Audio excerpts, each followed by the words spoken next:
Est-ce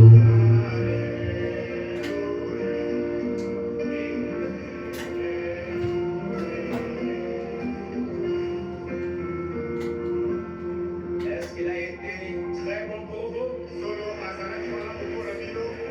S'il t'a gardé jusqu'à ce soir, c'est qu'il a été très bon pour vous. Alors, élevez un peu le main juste pour 2 minutes pour lui dire merci. Il a été très bon. Il a été très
Shalom.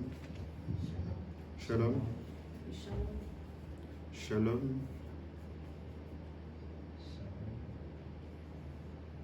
Shalom.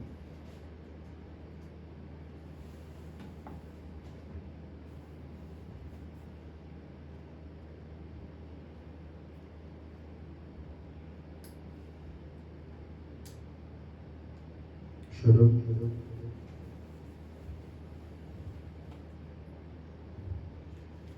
Que le Seigneur vous bénisse. Sans plus tarder, je vous invite à se tenir debout avec nos Bibles à la main.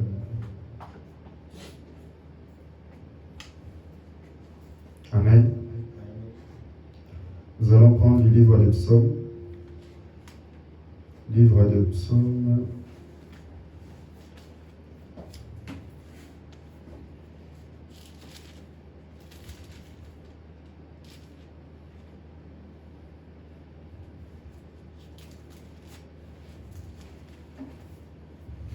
Psaume 150.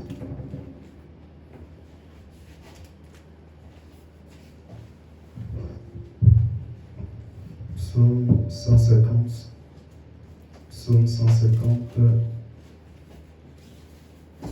Je lui en dis Seigneur. Amen. Louez l'Éternel, louez Dieu dans son saint lieu, louez-les dans l'étendue céleste, où se dépasse sa puissance. Louez-les pour ses offres, louez-les selon l'immensité de sa grandeur, louez-les avec la sonnerie du corps, louez-les avec les lyres et la harpe, louez-les avec les tambourins et avec des danses, louez-les avec les instruments à cordes et les chalumeaux, louez-les avec les cymbales sonores, louez-les avec les cymbales éclatantes, que tous ceux qui respirent louent l'Éternel.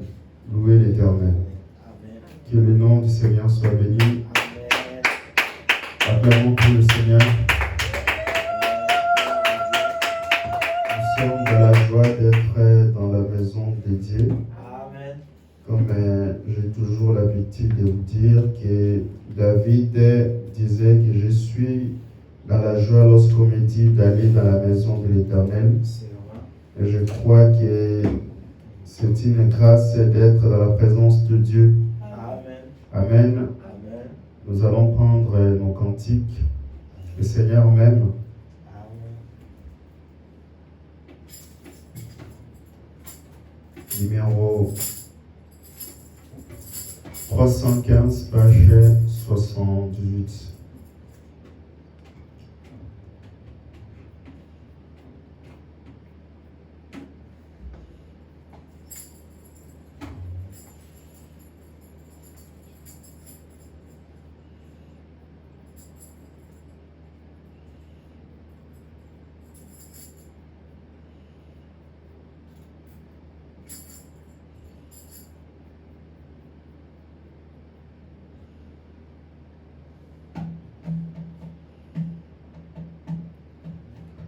Le Seigneur m'aime, bonheur suprême.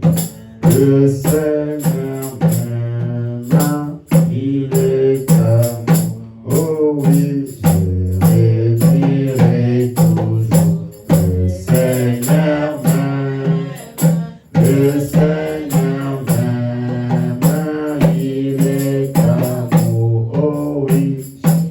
Je dirai toujours le Seigneur m'aime, le Seigneur.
immense, le bois immense de mon enfance, le bois immense tomba sur moi. Oh oui, je redirai toujours, le Seigneur m'aime, le Seigneur m'aime, il est là.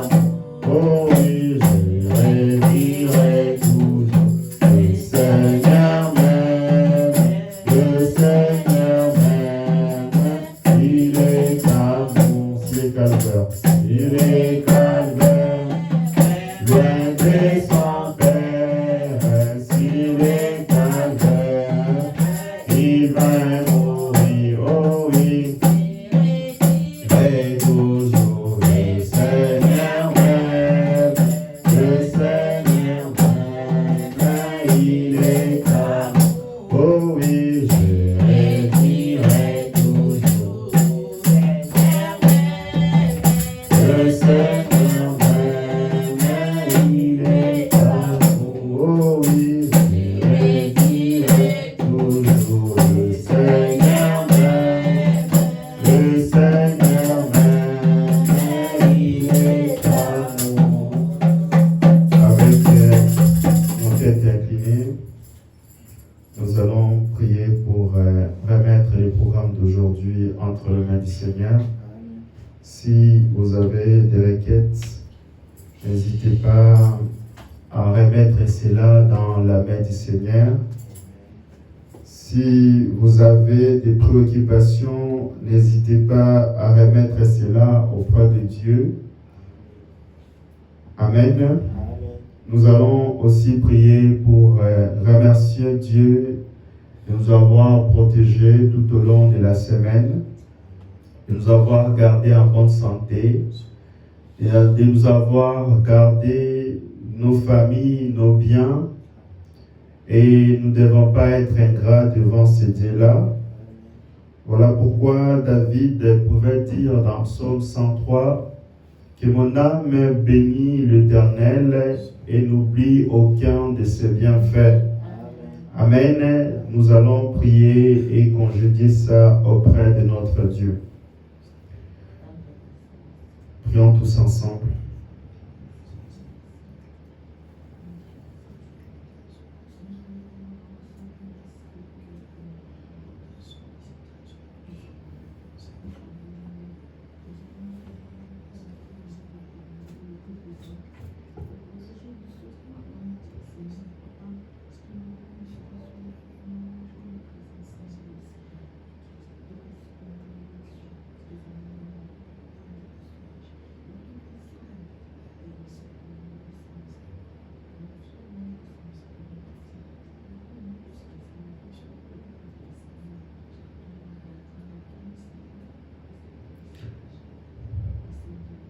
Béni soit le lien qui nous unit en Christ, le saint amour, l'amour divin que verse en nous l'Esprit. Béni soient les liens qui nous unissent en Christ, le saint amour, l'amour divin que verse en nous l'Esprit. Au ciel vers notre Dieu, avec joie et ferveur, s'élève non chant et non veille,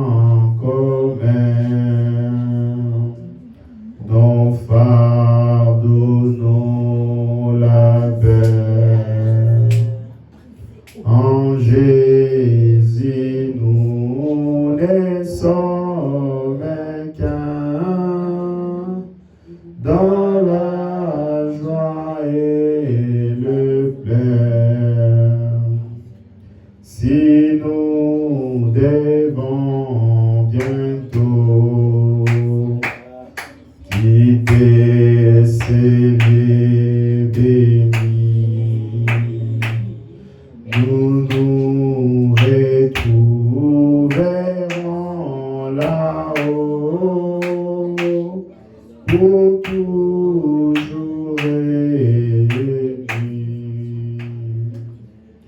Béni soit les liens qui nous unit en Christ, le saint amour, l'amour divin, qui verse en nous l'Esprit. Béni soit les liens qui nous unit en Christ, le saint amour, l'amour divin, qui verse en nous l'Esprit. Tendre Père Céleste, nous venons encore humblement devant ta face, sachant que nous ne sommes pas dignes de contempler ta présence. Père bien-aimé, les chérubins qui sont devant toi ont 6 ailes. Les 2 ailes leur servent de couvrir leurs pieds. Les 2 autres ailes leur servent de couvrir leur visage. Et les 2 autres ailes leur servent de voler. Tendre Père Céleste, les chérubins sont des anges qui ne peuvent même pas pécher. Père bien-aimé, quand nous approchons devant toi, nous faillissons souvent. Nous avons des faiblesses. Nous ne sommes pas dignes de contempler ta face. Mais Père bien-aimé, par le sang de ton Fils, aujourd'hui nous sommes encore appelés filles et fils de Dieu.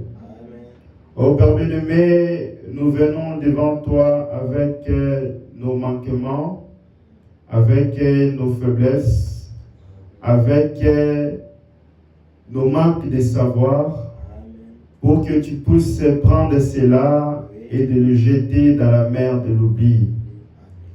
Père bien-aimé, nous te demandons que tu puisses enlever en nous tout ce qui n'est pas Dieu, et que toi tu puisses prendre place dans nos vies et que tu ne puisses jamais sortir. Oh Père bien-aimé, nous apprêchons à écouter ta parole. Nous te demandons que tu puisses enlever en nous toutes sortes de distractions, que toi tu puisses prendre la place. Ô Père bien-aimé, afin que nous puissions saisir la vision et de savoir quelle est ta volonté dans ces derniers jours. Père bien-aimé, nous prenons tout esprit dans ce lieu sous ton contrôle, et que Père ne laisse pas personne sortir comme il est venu, mais qu'il puisse rentrer avec une partie de toi, que cette parole que nous prêchons, que cela ne soit pas simplement des mots, ni des citations, ni des versets que nous citons, mais que cela puisse faire partie de nos vies.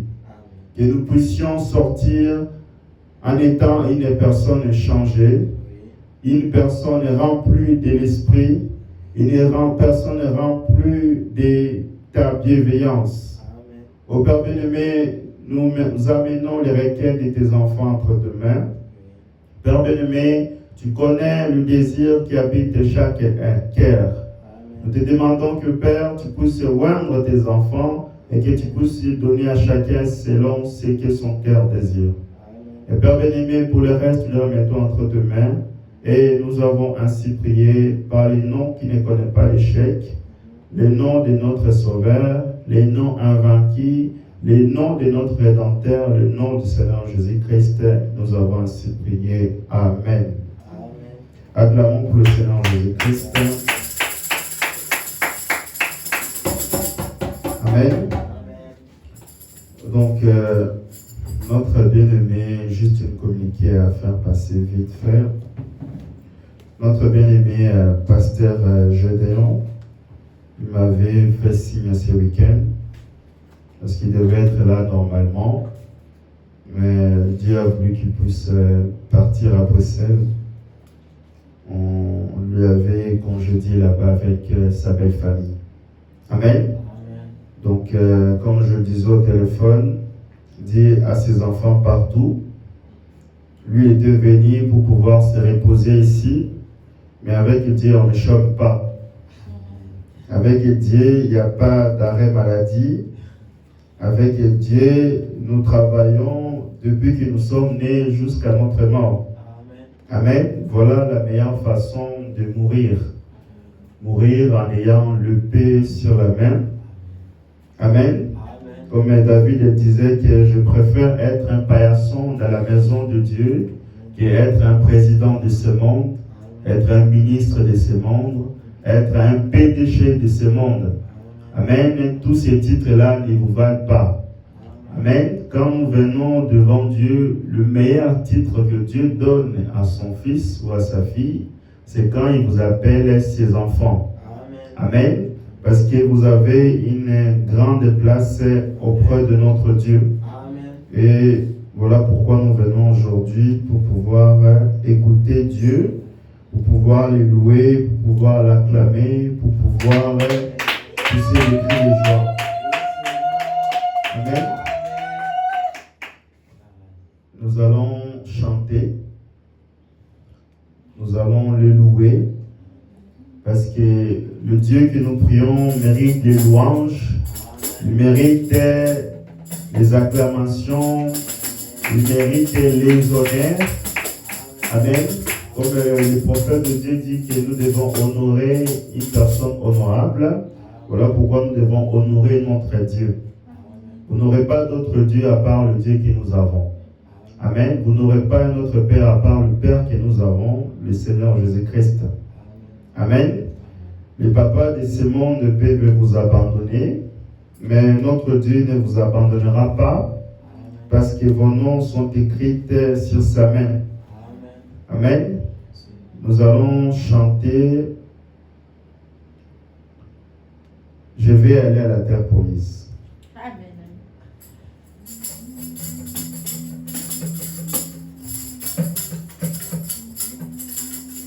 Le cantique numéro 200, page 52. Cantique numéro 200, page 52.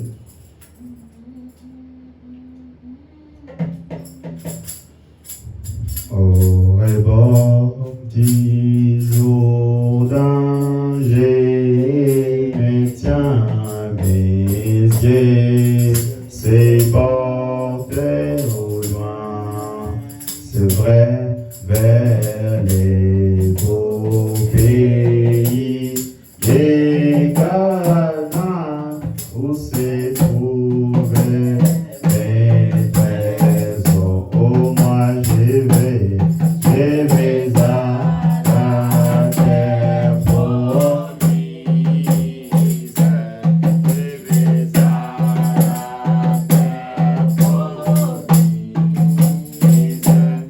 Oh, qui est venu avec moi, je vais à la terre promise.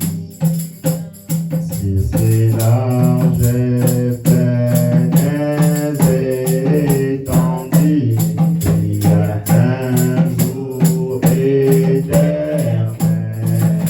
Là-bas, la vie règne à jamais et dissipe la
quelques mots pour la journée d'hier. Amen. Toute personne qui a écrit ce message savent que ce qui s'est passé hier, c'est le jour de notre indépendance. Amen. C'est le jour où nous avons obtenu notre liberté. C'est le jour de notre rencontre avec le Seigneur Jésus-Christ. Amen. Parce qu'il s'agissait là de la descente de la nuée qui était descendue en Amérique. La nuée n'était pas descendue pour que ce soit une contemplation, que cela soit une cérémonie, que cela soit une manifestation, mais cela est descendu pour que moi et toi, nous puissions obtenir la grâce du dernier jour. Amen. Amen. Bien qu'aujourd'hui, pour que nous puissions parler de ces jours, nous devons quitter les domaines terrestres pour aller dans le domaine surnaturel. Amen. C'est des choses qui sont sacrées, c'est des choses qui sont importantes pour l'avancement d'un chrétien. Amen. Parce qu'aujourd'hui, nous avons beaucoup de gens qui font des débats sur ça. Nous avons beaucoup de gens qui font de plaisanteries sur ça. D'autres même, ils se lancent des débats sur la date à laquelle la nuit était descendue. Il y en a d'autres qui disent qu'elle était descendue le 28, d'autres le 8 mars, d'autres le 15 mars. Amen. Le plus important, ce n'est pas la date à laquelle la nuit est descendue, mais c'est notre rencontre avec notre époux. Amen. C'est ça qui devait être notre absolu. C'est ça qui devait être notre arme. Amen. Parce que nous avons beaucoup de Nicodème dans ces messages. Donc, ils ne comprennent pas encore des choses terrestres. Loin de moi l'intention de minimiser qui que ce soit. Parce que quand le Seigneur Jésus-Christ avait rencontré Nicodème, Nicodème n'était pas n'importe qui. Nicodème n'était pas un chrétien qui venait de naître. Nicodème était le docteur de la loi. Et quand il s'est approché de Jésus, Jésus lui a dit qu'il faut qu'il naisse de nouveau. Amen. Et Nicodème lui a dit, est-ce qu'il faut-il que je puisse rentrer dans le ventre de ma mère et de naître de nouveau? Jésus lui a dit que ceux qui sont chairs, ceux qui sont esprits. Amen. Et le Seigneur Jésus-Christ étant le maître de la loi, l'a reproché, lui qui était le docteur de la loi. Il dit, si d'abord de petites choses terrestres n'arrivent pas à comprendre, à plus forte raison de choses célestes. Nous avons beaucoup de gens dans ces messages qui veulent comprendre des grands mystères, les milléniums, les sceaux, la rédemption, la seconde venue, mais des choses terrestres ne comprennent pas. Ils sont là en train de haïr les gens, en train de critiquer des gens, en train de parler du mal de personnes, mais ils veulent comprendre des choses célestes. Voilà pourquoi le Seigneur Jésus-Christ les avait d'abord reprochés premièrement. Avant de comprendre ce qui s'est passé dans la descente des nuées, vous devez d'abord comprendre les choses qui sont bas. Amen. Qu'est-ce qui s'est passé ce jour-là? Je vous avais envoyé un petit résumé dans les groupes pour retrater un peu ce qui s'est passé le 28 février 1963. Amen. La promesse que tout le monde attend, depuis que le monde est monde, c'est la venue du Seigneur.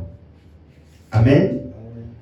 La Bible dit que Dieu ne change jamais sa manière de faire. De la même façon il avait fait dans l'ancien temps, c'est la même façon il continuera de le faire. Amen. Quand Jésus était venu sur la terre, le prophète de Dieu dit pas même 1% des gens savaient. Amen. Donc les gens à l'époque n'avaient pas de téléphone, les gens à l'époque n'avaient pas de télévision, les gens à l'époque n'avaient pas un moyen de communication comme nous avons aujourd'hui. La seule manière dont ils pouvaient communiquer, c'était des bouches à l'oreille. Amen. Et le prophète de Dieu dit que quand Jésus, vous le lirez dans Acte 1, verset 9, on n'a pas le temps de le lire, lorsque les disciples étaient venus, si vous voulez, on peut les lire, comme ça au moins vous avez l'écriture sous la main. Vous le preniez dans Actes des Apôtres, verset 9. Je lis au nom du Seigneur.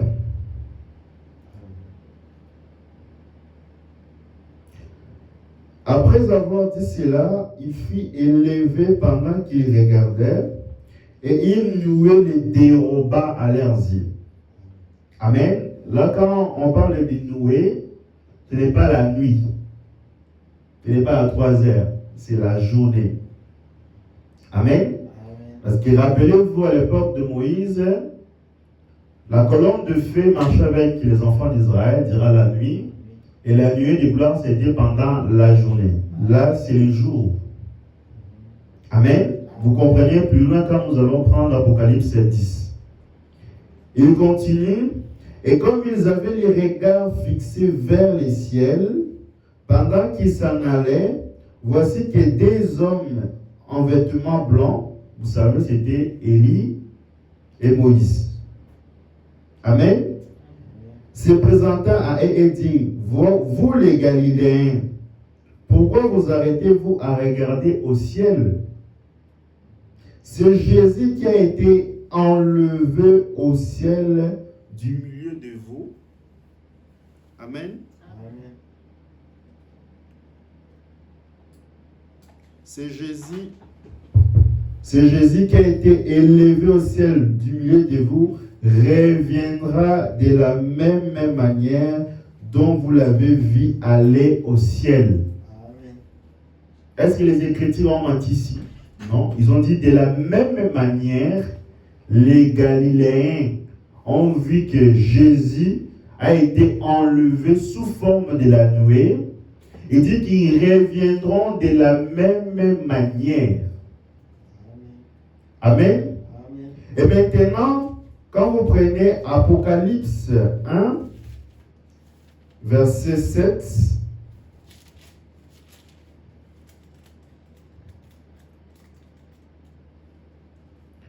la Bible dit, voici qu'il vient avec les nuées. Tout homme le verra, même ceux qui l'ont percé et toutes les tribus de la terre se lamenteront à son sujet. Amen. Amen. Oui, amen, je suis l'alpha et oméga. On n'a pas la photo de Noé, sinon j'allais vous montrer. Amen. De la même façon, durant la première venue de Jésus, Jésus a été enlevé dans le nuée. Les anges, donc Moïse et Élie, ont dit qu'il reviendra de la même manière. Amen. Et Jean, dans la vision de Patmos, il a dit qu'il vient avec le nuée. Amen. Voilà pourquoi, quand vous lisez dans Apocalypse 10, quand la Bible dit que je vis là un ange puissant qui descendait du ciel. Amen. Il était quoi? Enveloppé d'une nuée et pas de la colonne de feu. Là, c'est le jour. Amen. Et quand il descendait, le prophète de Dieu dit que c'était l'ange de l'alliance. L'ange de l'alliance, ce n'est pas l'ange Gabriel. Ce n'est pas l'ange Michael. C'était le Seigneur Jésus-Christ lui-même qui descendait. Et quand il descendait, le prophète de Dieu dit qu'il posa ses pieds sur la mer et il posa l'autre pied sur la terre. C'était pour avoir la puissance. Amen. Et quand il est descendu, la Bible dit qu'il est descendu avec un petit livre. Les livres qu'il descendait avec ça, c'était un livre qui était ouvert. Or, quand Jean avait vu ça dans Apocalypse 5, c'était fermé. Mais quand il descendit maintenant, là c'est l'épouse céleste qui descend pour rencontrer l'épouse terrestre. Amen. De la même façon, durant les âges, Moïse, il a été élevé jusqu'au premier ciel pour pouvoir construire les tabernacles que Dieu lui avait envoyés. De la même façon, Paul, il était élevé jusqu'au troisième ciel. Et Paul, il a vu des choses que l'œil n'a point vues. Il a vu des choses que l'oreille n'a point entendues.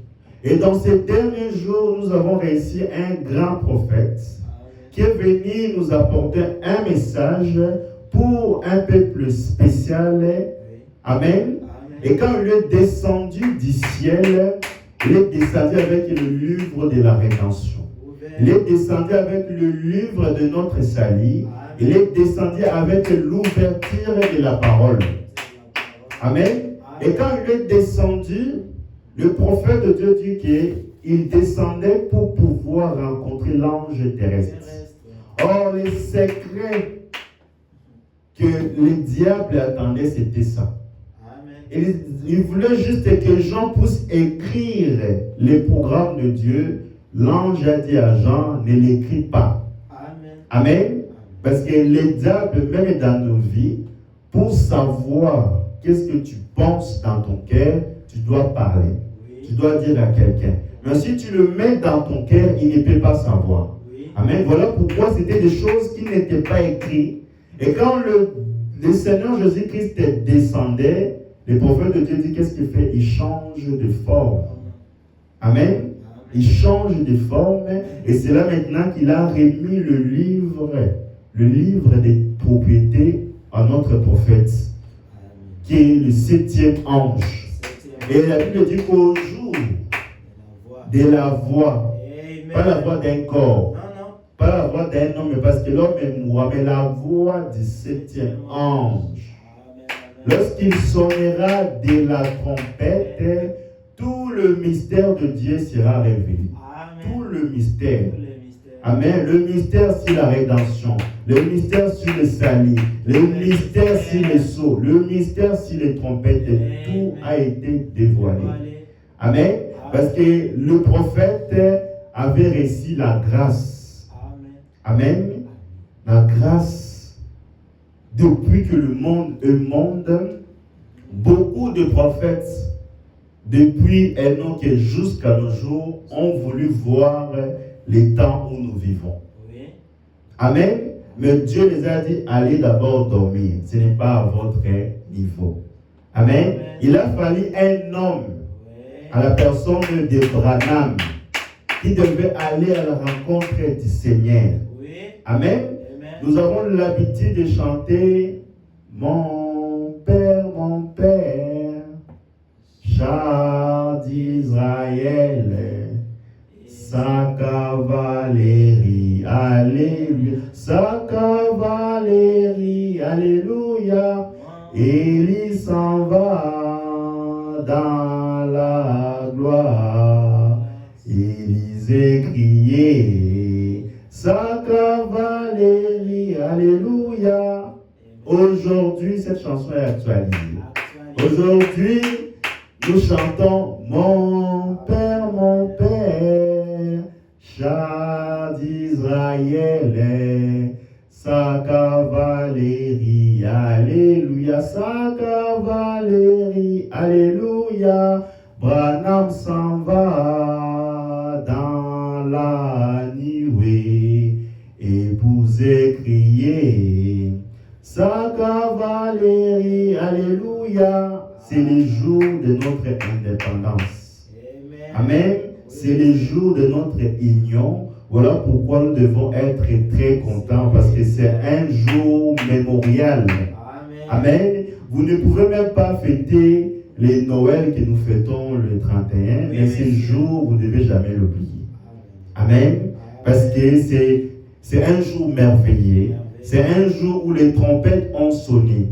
Amen. Les trompettes, ce n'est pas le fait de sonner, papa, non. Le prophète de Dieu dit que les trompettes, quand cela a sonné, c'est une vie qui ébranle les diables. Une vie vécue. Amen. Parce qu'aujourd'hui, les gens veulent voir Christ. Mais la seule manière de voir Christ aujourd'hui, c'est d'avoir Christ dans nos vies. Parce que nous sommes des lettres écrites que les hommes doivent lire, doivent observer. Même s'ils n'ont pas le temps de lire la Bible, mais quand on te voit, on voit la Bible. Quand on te voit, on voit la prédication. Quand on te voit, on voit les témoignages. Un témoignage vivant. Amen. Oui, messieurs. C'est important. Quand nous aurons le temps, parce que pour l'instant, on ne va pas d'abord prêcher des choses surnaturelles. D'abord des choses terrestres, l'avertir, l'amour.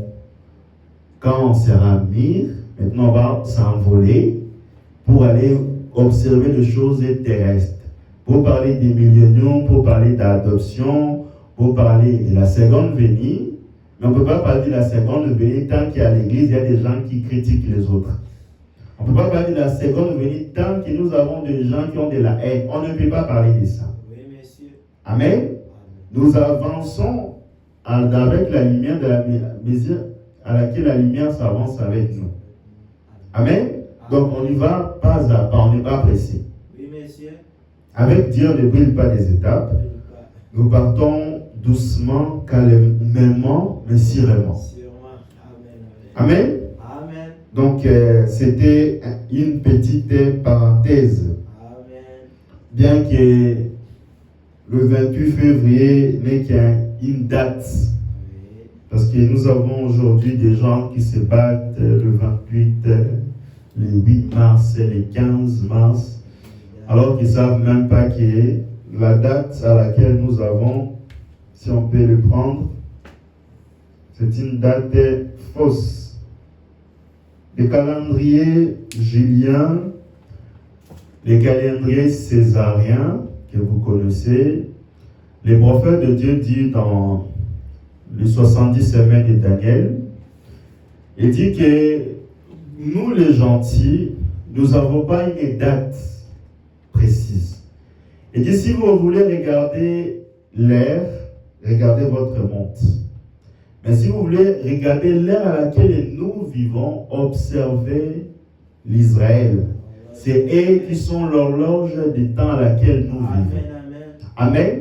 Donc nous, en tant que chrétiens, le prophète de Dieu dit ceci. Amen. Amen. Il dit que nous, on n'avait pas des calendriers, on n'a pas une période déterminée. Amen. Amen. Quand nous prenons les calendriers que Julien César nous a ordonné depuis que nous étions à l'école, les calendriers là contiennent des erreurs. Le prophète de Dieu dit que quand Adam, avant de pécher, le temps n'était pas réparti comme nous avons ça aujourd'hui. Quand nous disons que nous sommes nés le 6 janvier, nous présumons devant Dieu. Quand nous disons que nous sommes le 1er mars, nous présumons devant Dieu.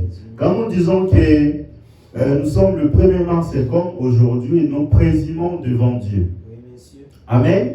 Il dit que dans l'ancien temps, le temps était divisé par 31 janvier, par le 28 février, c'était 30 janvier, 30 février, 30 mars jusqu'au 30 décembre. Amen. Maintenant, quand l'homme avait péché, Adam et Ève, c'est là maintenant que la terre a été décalée de son centre de gravité. Amen. Amen. C'est aujourd'hui que nous avons 366 jours. C'est aujourd'hui que nous avons 366 jours par an. Alors que dans l'ancien temps, Dieu n'avait que 30 jours, 30 jours, 30 jours chaque mois. Amen. Et depuis que le monde est monde, Dieu ne change jamais son système. Quand nous disons que le 28 février s'est accompli en 1963, c'est vrai, c'est une date qui existe, mais ce n'est pas une date qui est dans le calendrier de Dieu. Amen. Amen. Parce que quand vous prenez Apocalypse 11, quand vous prenez le calendrier de Dieu, vous allez voir que quand Dieu avait dit que les désoliviens vont être tués et leur corps resteront dehors pendant 1260 jours. Et quand vous divisez ça par 360, ça donne 3 ans et demi. Amen. Donc avec Dieu, c'est 30 janvier, 30 mars, etc. Amen. Ce qui fait que ceux qui disent le 28 février, ceux qui disent le 30, le 15 mars, le 8 mars, cette date-là n'existe pas. Amen. Parce que depuis que le monde est monde, on a toujours utilisé la calendrier des humains. On n'a jamais utilisé la calendrier des dieux. Alors que si vous voulez avancer avec la science, il y a des principes scientifiques qu'il faut respecter. Mais pour avancer aussi avec Dieu, il y a aussi des principes de Dieu qu'il faut respecter. Oui, monsieur. Amen. Donc si vous voulez obtenir la date, allez commencer à l'époque de Noé, dans Genèse 5, allez faire vos calculs. Amen. On n'a pas le temps pour ça. Nous devons parler de choses très sérieuses. Amen. On peut prendre le temps à faire des démonstrations, mais ce n'est pas important. Nous venons ici pour que quand nous allons prêcher la parole, que cela puisse nous servir dans notre activité, dans nos maisons, dans notre travail, etc. Amen. Donc, comme le prophète de Dieu dit que je désire dire quelque chose qui peut aider quelqu'un. Amen. Pas pour les épater, parce que cela ne va pas les sauver. Mais cela, quand nous venons ici, quand nous devons prêcher, cela doit nous servir. Amen. Que le Seigneur vous bénisse. Nous allons prendre une chanson pour pouvoir introduire le programme d'aujourd'hui. Viens dîner, numéro 43, page 17.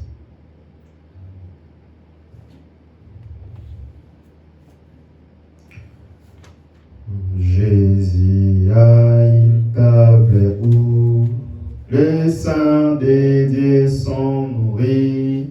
Il invitait son peuple et il vient dîner.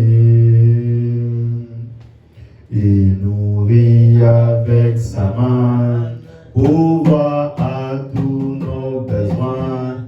C'est bon de souper avec lui tous les temps. Oh, viens dîner, le maître appelle et viens. Oh, alléluia, il s'est fêté à sa table tous les temps, lui qui a nourri la foule, changeant de l'eau en vin, et appelle à la famille. Viens dîner, oh viens dîner, le maître appelle et viens dîner. Oh, alléluia, et fêté à sa table tous les temps, lui qui a nourri la foule, et changeant de l'eau en vin, et appelle à la famille. Oh, viens dîner, le maître appelle et viens dîner. Oh, alléluia, fêtez à sa table tous les temps, lui qui a nourri la foule, et changeant de l'eau en vin, il appelle la famille. Oh, viens dîner. Acclamons pour le Seigneur Jésus-Christ.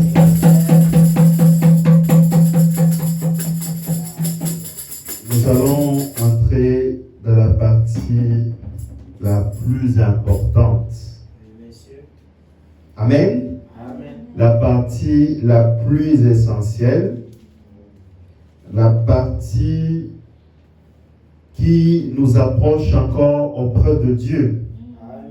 On peut chanter, les païens ont l'habitude de chanter, les dénominations ont l'habitude de chanter, mais quand nous prêchons la parole, c'est ça qui crée la différence. Parce que la parole que nous prêchons, nous n'amenons pas une partie, mais nous amenons la totalité de la parole. Amen. Et le prophète de Dieu dit que la prédication, c'est quelque chose de merveilleux. C'est quelque chose de bien. Oui, monsieur. Mais dit que je crois que l'enseignement va plus loin parce que c'est l'enseignement qui est la colonne vertébrale. Et il dit qu'on ne peut pas avoir une foi correcte aussi longtemps que nous n'avons pas une position en Christ. Amen. Amen. Amen. Donc nous allons nous lever, nous allons prendre Ésaïe 59, verset 19. Amen. On craindra le nom de l'Éternel depuis l'Occident et sa gloire depuis le soleil levant. Quand l'adversaire viendra comme un fleuve, l'Esprit de l'Éternel le mettra en fuite. Amen. Amen. Amen. Ensuite, nous allons prendre dans 2 Pierre, nous allons commencer dans Marc 5. C'est juste après Matthieu, Marc 5, verset 30. J'ai lu au nom du Seigneur. Amen. Jésus ressentit aussitôt en lui, je vais commencer à 27, c'est mieux. Et entendit parler de Jésus, elle vint dans la foule par derrière et toucha son vêtement. Car elle disait, si je puisse seulement toucher ce vêtement, je serai guéri au même instant. Amen. La perte de sang s'arrêta. Amen. Amen. Amen. Et elle sentit dans son corps qu'elle était guérie de son mal. Amen. Jésus ressentit aussitôt en lui-même qu'une force était sortie de lui. Il se retourna au milieu de la foule et dit, qui a touché mes vêtements? Ses disciples lui dirent, tu vois, la folle qui te presse. Amen. C'est incroyable de dire au Seigneur Jésus-Christ, c'est la folie qui commence. Qui t'a touché? Le Créateur. Il dit, c'est la folie. Va dire ça à ton pasteur. Amen. Amen. Heureusement, Dieu n'a pas le cœur des hommes. Amen. Si Dieu avait le cœur des hommes, mais moi et toi, on ne sera pas ici. Amen. Amen. Il continue. Tu vois la foule qui te presse, la foule qui te presse, et tu te dis qui m'a touché. Il regardait autour de lui pour voir celle qui avait fait cela. La femme effrayée et tremblante, sachant qu'il s'était passé en elle, et vint se jeter à ses pieds et lui dit, tout est la vérité. Mais Jésus lui dit, ma fille, ta foi t'a sauvée, va en paix et sois guérie de ton mal. Amen. Amen. Amen. Et nous allons finir dans 2 Pierre.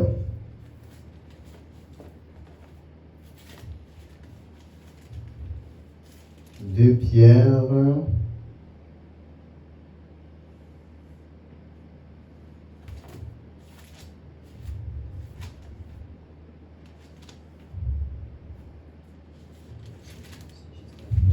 C'est juste après Jacques. Oui, je-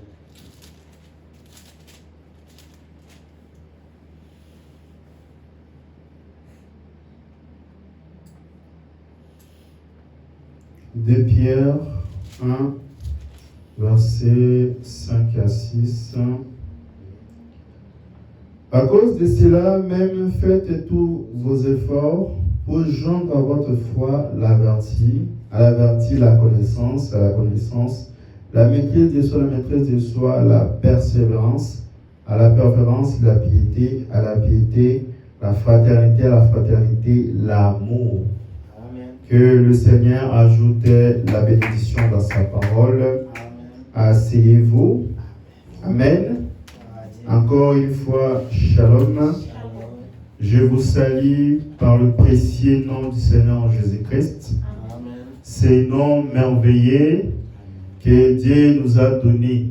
Amen. C'est nom à laquelle Dieu nous a donné Oui. de la terre jusqu'au ciel. Tous les enfants de Dieu portent un seul nom, c'est le nom du Seigneur Jésus-Christ. Amen. La famille Jésus est une grande famille. Oui, Monsieur. Amen. Que nous n'avons même pas besoin de nous inquiéter quand nous changeons de ville. Amen. Parce que la Bible dit là où 2 ou 3 personnes sont réunies, moi je suis. Amen. Que ce soit ici, que ce soit en Afrique, que ce soit en Europe, là où les gens adorent le Seigneur Jésus-Christ, Dieu est obligé d'être là. Amen. Parce qu'ils ne sont pas réunis pour parler de la politique. Ils ne sont pas réunis pour pouvoir parler des gens, mais sont venus pour parler du Seigneur Jésus-Christ. Amen. Et nous croyons que le Seigneur Jésus-Christ est là ce matin. Et je crois qu'il bénira chacun de vous. Amen. Saluez votre frère, saluez votre sœur, dites-lui que le Seigneur vous bénisse. Amen. S'il n'y avait pas ces messages, nous serions encore dans le monde. Amen. C'est ce message qui nous a réunis. C'est ce message qui nous a permis de se connaître. Si on enlève le message, on va retourner dans les mondes, chez les pentecôtistes, chez les dénominationnels. Amen. Donc, pour les gens qui ont cru de ces messages, il y en a beaucoup qui ont abandonné leur famille. Il y en a d'autres, on les a donné le choix, soit de choisir ces messages, soit de ne plus être le membre de la famille. Amen. Leur famille les a jetés. En Afrique, on a eu beaucoup ce genre d'histoire. Amen. Mais gloire soit grandie à Dieu, parce que Dieu nous a donné une meilleure famille. Que même la mort ne peut pas nous séparer avec eux. On peut se séparer avec la famille de la chair, mais la famille spirituelle, ça commence ici sur la terre jusqu'à l'éternité. Amen. Voilà pourquoi nous devons nous supporter les uns les autres.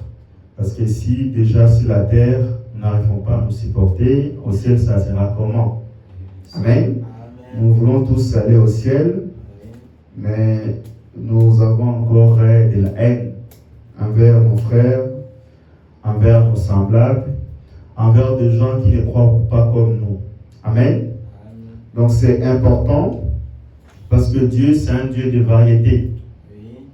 Le prophète de Dieu dit qu'il a créé la montagne, il a créé des plaines, il a créé des vallées, il a créé des terres plus hautes, des terres plus petites. Amen. Et de la même façon, il nous a créés différemment. Il a créé des personnes courtes, il a créé des personnes grande de taille, il a créé des gens en fonction de leurs caractéristiques. Amen. Et de la même façon, il nous a créés avec des natures différentes. Il y en a certains qui ont des natures calmes, il y en a d'autres qui ont des natures un peu énergiques. Amen. Et Dieu veut que nous puissions aimer ses enfants comme ça parce que c'est lui qui les a créés. Amen. Et chaque enfant de Dieu est spécial. Chaque enfant de Dieu est unique. Le don que Dieu t'a mis, ce n'est pas le même don qu'il a mis dans la sœur. Ce n'est pas le même don qu'il a mis dans le frère. Chacun de nous devant Dieu est unique. Et il nous a donné un message spécial pour un peuple spécial. Amen. Et quand nous venons devant Dieu, nous devons toujours rappeler à Dieu ses promesses. Nous devons toujours rappeler à Dieu quel est mon but. Amen. Parce que le prophète de Dieu dit que quand Dieu appelle un homme, par exemple, je peux appeler mon frère Pierrot qui est là, et moi je commence à prêcher, je commence à chanter, il va rester là jusqu'à la fin des quêtes, il va se poser des questions, pourquoi je l'ai appelé? Et si je l'ai appelé, je dois lui dire pourquoi je l'ai appelé. Amen. Donc chacun de nous a reçu un appel spécial pour sa vie. Donc n'enviez pas à l'autre parce qu'il a par exemple beaucoup de brebis ou il a une grande église. Non, non. Ou il a un bon travail, ou il a des biens matériels. Non, non. Donc la pauvreté, la richesse, cela n'est pas quelque chose qui peut bloquer votre salut. Amen. Paul dit, ôtez en vous cette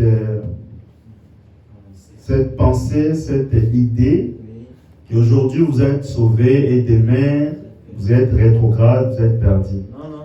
Dieu vous a sauvé une bonne fois pour toutes. Amen. Amen.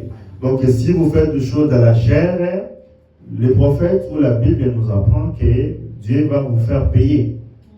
Mais il ne touchera pas à votre salut. Parce que quand il vous avait sauvé, ce n'était pas maintenant. Ce n'était pas dans 10 ans. Ce n'était pas quand vous êtes né. Il vous a sauvé bien avant que le monde soit. Amen. Il savait le parcours de votre parcours sur la terre, comment vous allez marcher, comment vous allez vivre, quelle action vous allez prendre, quelle décision vous allez entreprendre dans votre vie. Voilà pourquoi il n'y a rien qui peut séparer de Dieu. Même quand vous priez, il savait que vous allez prier pour ça. Même quand vous gênez, il savait que vous allez gêner pour ça. Oui. Même quand vous décidez, il savait bien avant, bien même que le monde existe, et il savait que vous allez prendre cette décision. Oui. Amen. Voilà pourquoi quand vous venez devant Dieu, ne cherchez pas premièrement qu'il puisse d'abord vous répondre. Parce que la bénédiction matérielle n'est pas toujours la preuve que Dieu est d'accord avec votre vie. Amen. Il peut vous bénir abondamment, il peut vous donner de bien, mais il n'est pas dans votre vie. C'est dommage. Amen.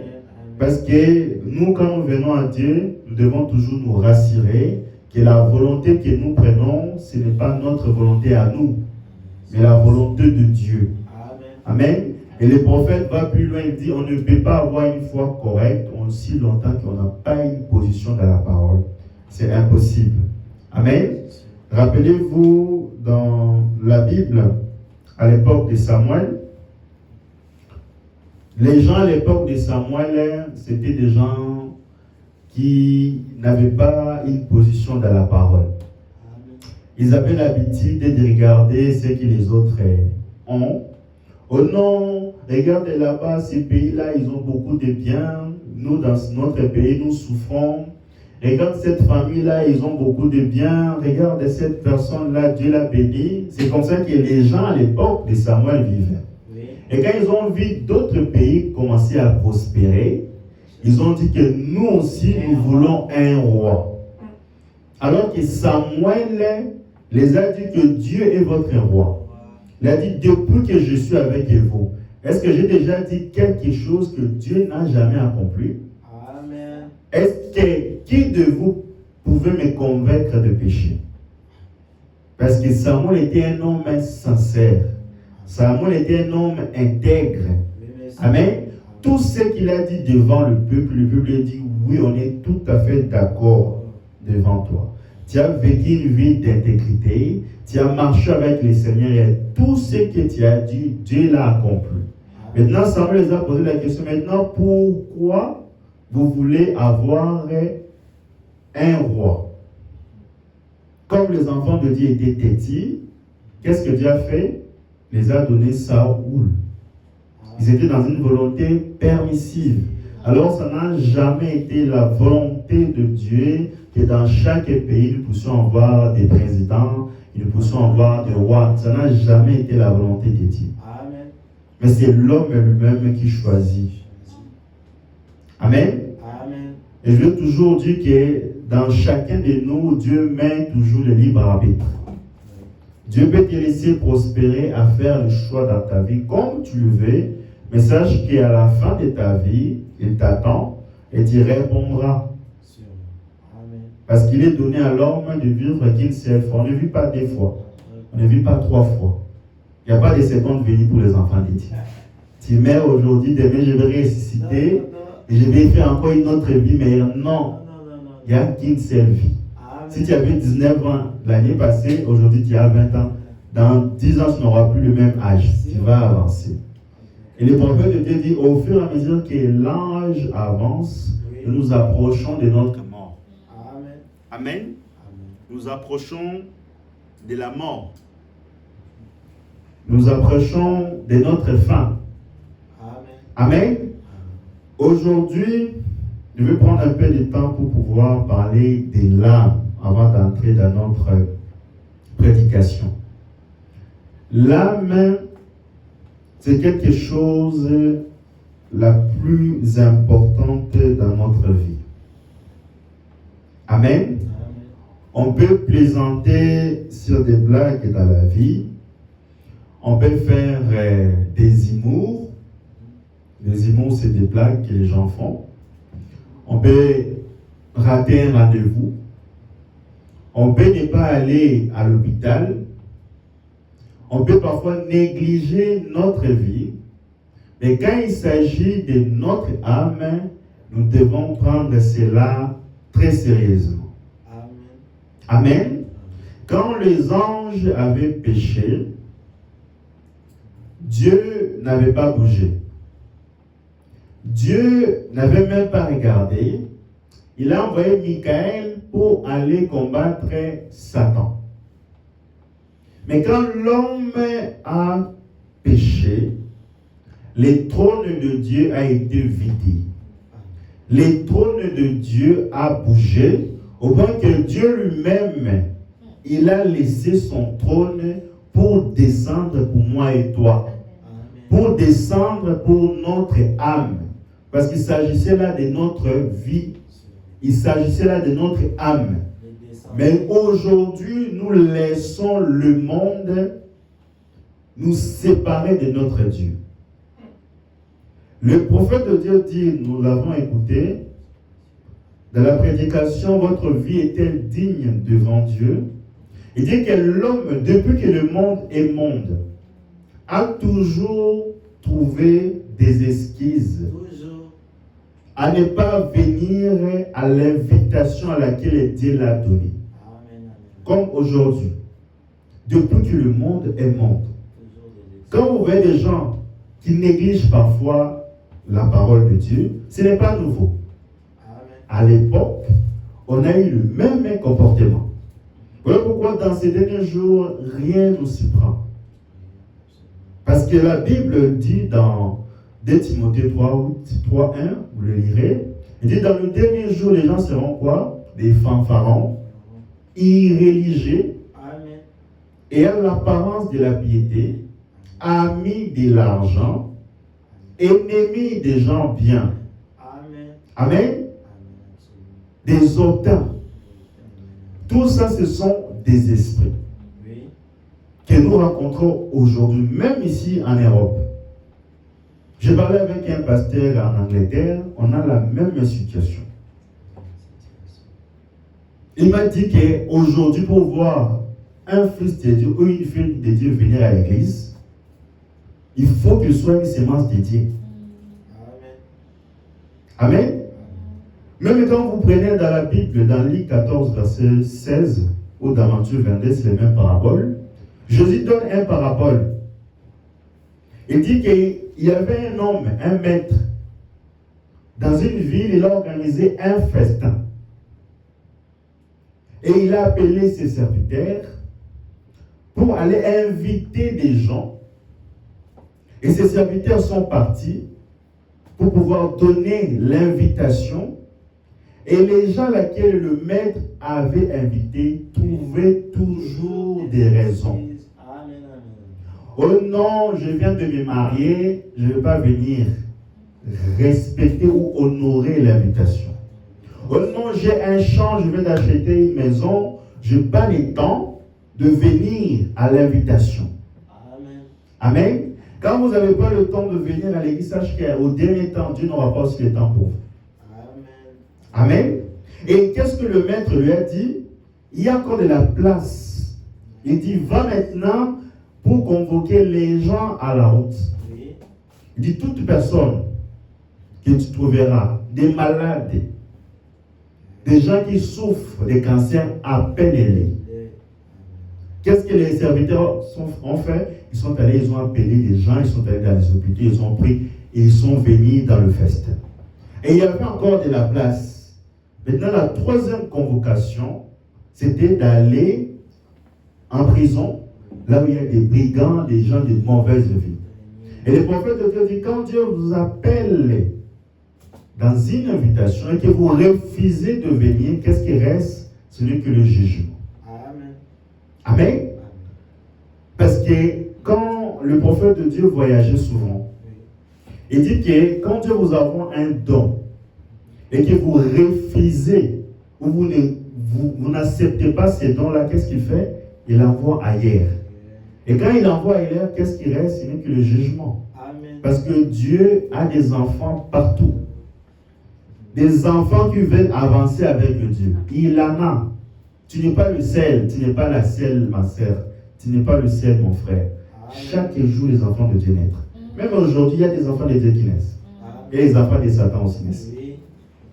Donc, il ne faut pas se dire que non, je suis un enfant du roi, mais il faut déjà être un enfant de Dieu. Parce qu'elle peut dire que mes brebis attendent ma voix. Est-ce que tu écoutes la voix de Dieu? Oh non, aujourd'hui je travaille. Quelle excuse nous donnerons si aujourd'hui Dieu, par exemple, on était les samedis et il te retire ton souffle de vie. Maintenant, va travailler aujourd'hui. Maintenant que Dieu a retiré ton souffle, tu vas faire quoi? Donc, tout de nous dépend de Dieu. Oui. La force que tu as pour aller travailler, c'est Dieu qui te donne. Les souffles à laquelle tu respires, c'est Dieu qui les te donne. Amen. Il ne te donne pas pour que tu t'éloignes de lui. Non. Non, ne regarde pas, oh non, comme c'est dimanche, je vais toucher x2 ce que je touche habituellement. C'est la rise du diable. Le diable n'est pas ton ami. Ce n'est pas ton frère. Dès qu'il entre dans ta vie, c'est pour égorger. Amen. Oh non, je suis arrivé dans ce pays, l'ambassade m'a donné les visas. C'est bien, mais le diable n'a pas besoin de visa pour t'atteindre. Sûrement. Dieu lui-même est le créateur du ciel et de la terre. Il dit, je mets devant toi deux chemins, le bien et le mal. Je te conseille. Même dans ta maison, Dieu ne viendra pas casser. Pour que Dieu puisse entrer dans ta vie, il doit toquer. Oui. Ce n'est pas un dictateur qui viendra casser, non.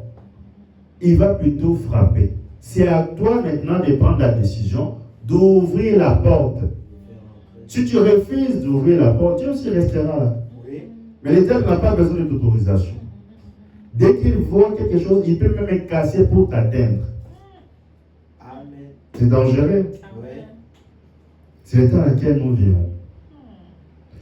Prenons les prophètes, le discernement de l'esprit. Monsieur.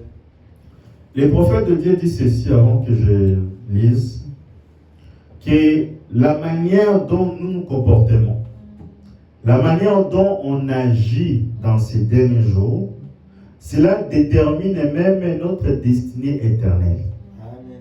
Sachant qu'au jour du jugement, nous serons confrontés à la même condition à laquelle les gens qui n'ont pas pris ces messages et ils n'ont pas reçu la grâce, ils n'ont jamais écouté le mot Jésus. Amen.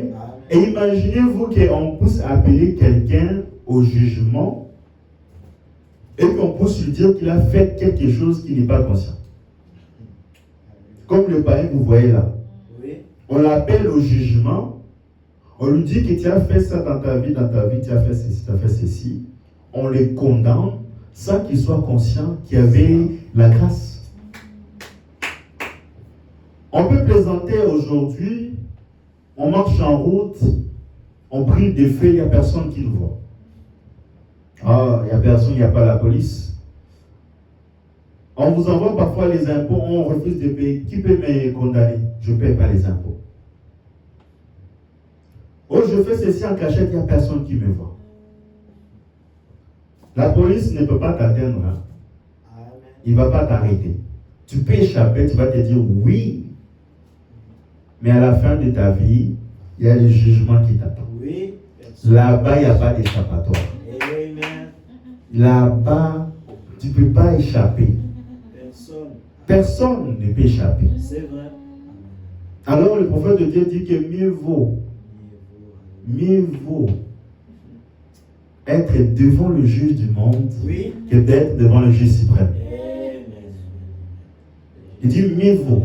Parce que le prophète de Dieu dit que Dieu jugera même le cœur, l'intention de nos pensées. C'est dangereux.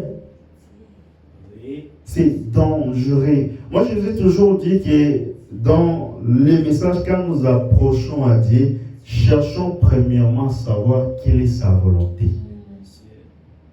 Parce qu'on en a beaucoup. Hein. On les a prêché l'évangile de la prospérité. Ils ont prospéré dans la vie, ils ont prospéré, ils ont eu des bénédictions matérielles, financières, physiques, ils étaient top dans leur vie. Mais quand vint le jour de leur mort, le Seigneur Jésus-Christ est lui-même.